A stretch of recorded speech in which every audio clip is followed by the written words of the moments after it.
be able to see my screen now. Just to give everyone a quick format of kind of how I'm going to cover these for anyone who hasn't attended a webinar in the past. Basically, I'm just going to use this opportunity to kind of just fly through some of the new features that we added in this new release. If you're familiar with Knowify, you'll probably understand a lot of them were things that were often requested or just general improvements to make the flow through our system a little bit smoother. Again, I am recording this session, so I'll be able to put it on YouTube and send it out to people afterwards, just so people can kind of tune in and see a little bit more that way. You don't always have to attend the webinar, but it's a great way to get a quick sneak peek of all of this. If you have questions, feel free to shoot them in the chat box. While I go through these, I'm always happy to circle back to them afterwards. But other than that, I think I'm just gonna jump right in here and start showing you guys around what we've added. I will keep everyone on mute during the extent of the demonstration, just so I can get through this as quickly as possible for the people who aren't going to stay for the Q&A. So one of the first major things we edited, which we were actually looking to do for a while now, I'm happy we finally got a chance to actually address this, is the users page in Knowify. You'll see in the admin section now that when you go to your users, it used to be kind of just an open form. It wasn't the clearest thing on how to add new people in the system and kind of how the flow works. So now you'll see that you have a list of your users. So if you need to edit any of them, like if I need to change how George Harrison works, I just click here and pull them up. But now to add a new user, I just click here. It'll prompt me for what type of access were you giving them. This way I can control this right off the bat, and this is important because it's how we end up billing your account. So it's nice to make sure that you get this all correct. And so the flow is just a little bit more natural. So you should notice that that's going to be updated in your account. Same goes for equipment, very similar process setup there. You'll also notice there's a new tab here called Documents. This is a place for you to store general company documents that might be CC'd on, a variety of different emails you send out through Knowify. Things like, lien waivers are often useful here, or really just anything that you want to send out, invoices, proposals, POs. As of this update, I'll cover that a little bit more too.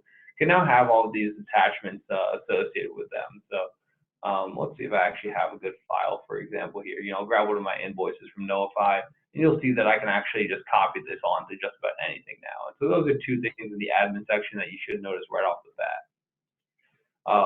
What I'm going to cover next, and this is one of my favorite things about this update, is one of our most widely requested features is the ability to add clients, vendors, and items on the fly while you go through the system. So I'm going to set up a new project. It's asking me for a client. You see there's now this add new option right here. We used to have an add new option on the right, but we just want to move it and make it a little bit more natural with the whole flow here. So I can come in here and I can start saying like, here is my client. I'm going to call him Gerald Robinson. I can hit add new and it automatically throws his name in there. So all I have to do is start writing in his address, whatever it's going to be in the address lookup.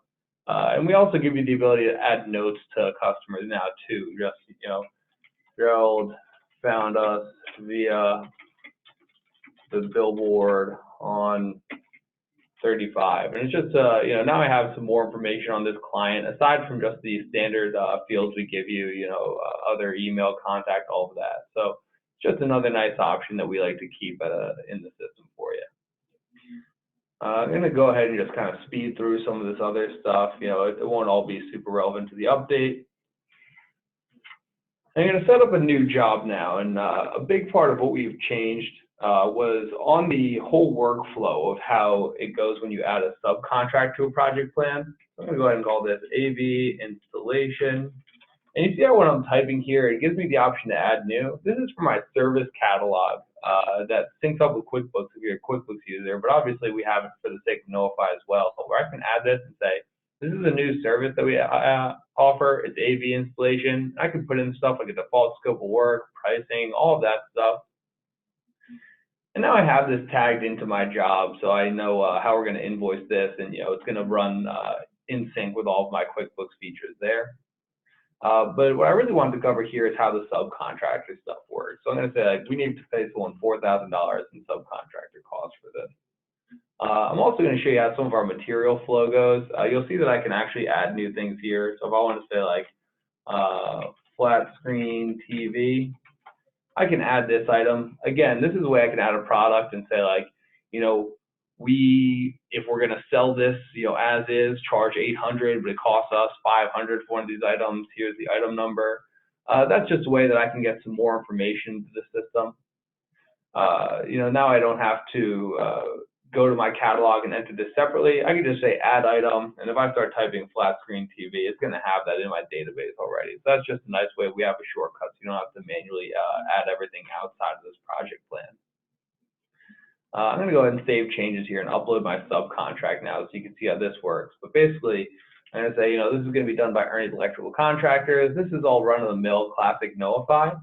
What we've done now is set it up to make it a little bit friendlier for sending out this work order to your subcontractor. And let's say I used the template on this and actually brought in a work order automatically, you know, installation of TV, AV box, and speakers.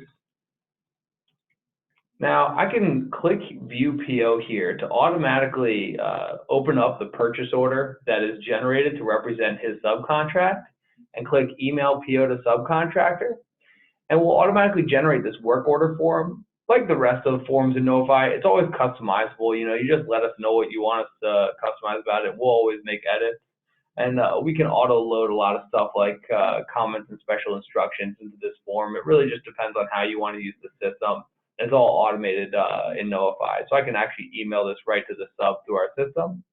And you'll see that our POs now actually let us include attachments. So if you need pictures of the job site or plans or anything like that to send out with the work order, that's always an option. And since we now have those company documents saved in the admin section, if I have regular things, maybe a waiver or something that I like to send to all my subs when I send out the documents, they're active here. So I can say, and we need to include this document. So I always have the option to really quickly CC additional or attach additional files that need to go out to my vendors, to my clients, whoever I'm sending this document to. I'm going to use this information now to create a proposal. Again, pretty classic Knowify going on here. Go ahead and quote a price. And what I'm going to show you next is a small change we made in our e-signature process. You know, I can send this out as I would used to. I'm going to go ahead and send to myself my classic example. This is another place where you can add those company attachments that are on all of your files. Only now when the client signs this, they can actually, when they sign, you know, I'm tearing the client, they can send a comment as well, say like, this is a great proposal. What software do you use? We want in. And I could submit this, and as a client, you know, I'm just communicating back to you guys in your account. But this is actually going to be saved on file with the proposal. So later on, when this goes through, I'm going to be able to check in on that document. I can say, like, all right, let's open up this proposal. I got a little comment about it here. But obviously, this is just a temporary feed. I can come down to my activity and say, show me this contract activity, and I get to see the client's comments here. You know, we save it in Knowify for you, so you can always go through that as well. Another thing I'm going to cover around our emails and stuff that we send out differently now. For people who are using our invoice payment processing, you may be familiar with our customization of emails and how this stuff works. I guess I don't have it turned on in this account, but we do have the ability now. Actually, yeah, here it is. We do have the ability in the invoice email to send out a custom link. You know, you can customize where the link goes in the actual wording here. So let's see if I have my payments set up. I know this is a test account, so it usually doesn't have the same features. But this way you can request the payment from your client and a little bit more custom of a location on the email that goes out. It's just a nice way to automate this process a little bit. And you'll see now when I'm sending this out that we have the bookmark.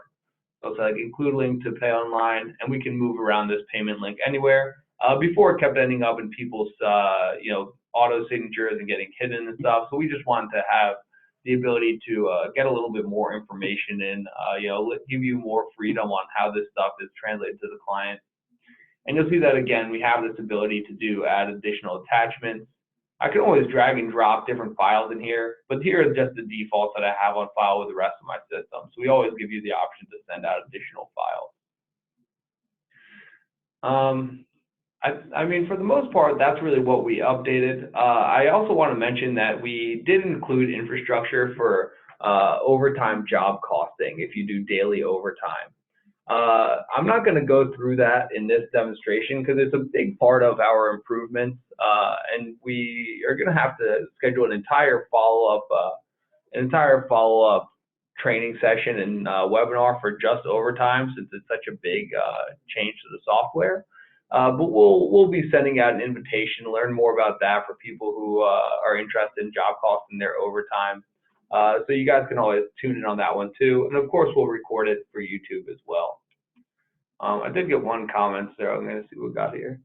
There size limit on the document files.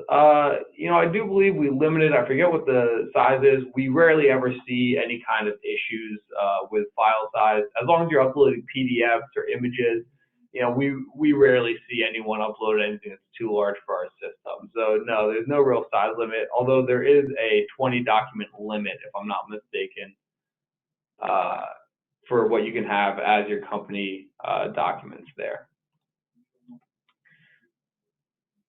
As far as, so this is requested from Jen just regarding, you know, updates to scheduling. We have made some small improvements to the job board. A lot of it were just for the sake of making sure that everything moves a little bit more smoothly through the system.